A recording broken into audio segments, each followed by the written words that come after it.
السلام علیکم ورحمۃ اللہ وبرکاتہ۔ میں محمد ذاکر قاسمی اور آپ دیکھ رہے ہیں میرا یوٹیوب چینل۔ امید کرتا ہوں کہ آپ حضرات خیریت سے ہوں گے۔ دوستوں، آج بہت ہی خوشی کی خبر ہے کیونکہ سپریم کورٹ کا آج تاریخی فیصلہ آیا ہے اور اس فیصلے کا استقبال حضرت مولانا محمود اسعد مدنی نے کیا ہے۔ کیا ہے وہ پورا معاملہ، ہمارے ساتھ آپ آخر تک بنے رہیں، اور اگر پہلی بار میرے چینل پہ آئے ہیں تو آپ سے گزارش ہے کہ میرے چینل کو سبسکرائب کر لیں۔ آج کی ویڈیو شروع کرتا ہوں۔ سپریم کورٹ نے اپنے اہم تاریخی فیصلے میں ہم جنس پرستوں کی شادی کو قانونی حیثیت دینے کی اپیل مسترد کر دی ہے۔ 5 ججوں پر مشتمل بینچ نے اپریل اور مئی کے درمیان فریقین کے دلائل سننے کے بعد آج اس بارے میں فیصلہ سنایا ہے۔ اس معاملے میں جمعیت علماء ہند، نیشنل چائلڈ رائٹس سمیت متعدد سماجی، سرکاری اور مذہبی تنظیمیں فریق تھیں۔ جمعیت علماء ہند کے صدر مولانا محمود اسعد مدنی کی طرف سے معروف وکیل کپل سبل نے سماجی اور مذہبی نقطہ نظر سے ٹھوس دلائل پیش کیے تھے اور اول مرحلے میں عدالت کو قائل کیا تھا کہ ایسی شادی کی کسی بھی مذہب میں اجازت نہیں ہے، اس لیے پرسنل لاء کے تحت اس پر غور نہ کیا جائے۔ چنانچہ عدالت نے طے کیا تھا کہ اس شادی کے سلسلے میں بحث صرف اسپیشل میرج ایکٹ کے تحت ہوگی۔ کپل سبل نے کہا تھا کہ ایسی شادیوں کے برے اثرات مرتب ہوں گے۔ یہ مسئلہ دیگر آئلی قوانین مثلاً وراثت، جانشینی، گود لینے اور مختلف کمیونٹیز کی پرسنل لاز کو بھی متاثر کرے گی۔ اس مقدمے میں جمعیت کے وکیل کپل سبل کو ایڈوکیٹ ایم آر شمشاد اور ایڈوکیٹ نیاز احمد فاروقی اسسٹ کر رہے تھے۔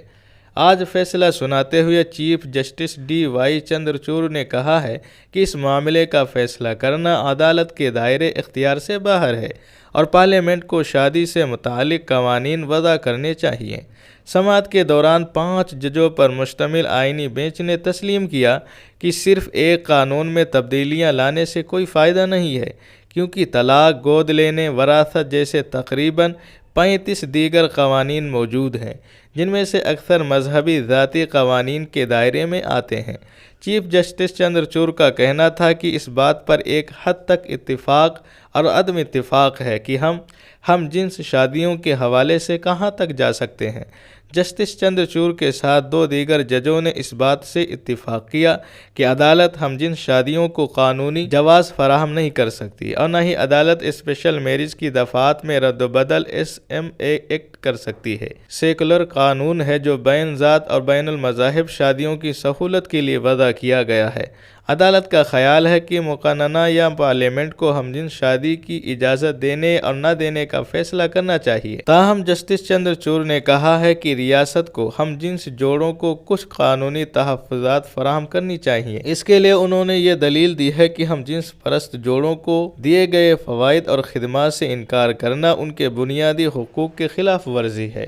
یاد رہے کہ سپریم کورٹ ہم جنس پرستوں اور انسانی حقوق کے کارکنوں کی طرف سے دائر 18 سے زیادہ درخواستوں کی مشترکہ کیس کی سماعت کر رہی تھی، جس میں درخواست گزاروں کا کہنا تھا کہ شادی نہ کرنے کی وجہ سے وہ دوسرے درجے کے شہری بن رہے ہیں۔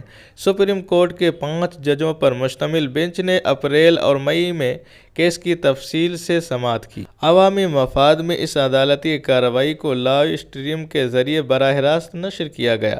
5 ججوں میں چیف جسٹس کے علاوہ اس میں جسٹس سنجے کشن کول، رویندر بھٹ، ہیما کوہلی اور PS نرسمہا شامل تھے۔ اس فیصلے کا استقبال کرتے ہوئے اس معاملے کے ایک فریق اور جمعیت علماء ہند کے صدر مولانا محمود اسعد مدنی نے کہا ہے کہ ہندوستان ایک قدیم تہذیب اور ثقافت کا ملک ہے جو مختلف مذاہب اور افکار کی نمائندگی کرتا ہے۔ اسے مغربی دنیا کے آزاد دل خیال اشرافیہ طبقے کی منمانی سے نہیں روندا جا سکتا۔ عدالت نے اس فیصلے کے ذریعے شادی کے مقدس اور پاکیزہ نظام کی حفاظت کی ہے، جیسا کہ ہمارے ملک میں صدیوں سے سمجھا اور اس پر عمل کیا جا رہا ہے۔ ہم انفرادی حقوق کے تحفظ اور اپنی ثقافتی اقتدار کے تحفظ کے درمیان توازن قائم کرنے میں عدالت کے بالغانہ فیصلے کی ستائش کرتے ہیں۔ تو دوستوں، یہ ہے پورا معاملہ۔ اگر اس کے بارے میں آپ کو کچھ کہنا ہے تو نیچے کامنٹ کر دیجئے۔ انشاءاللہ ملتے ہیں ایک نئی ویڈیو کے ساتھ۔ السلام علیکم ورحمۃ اللہ وبرکاتہ۔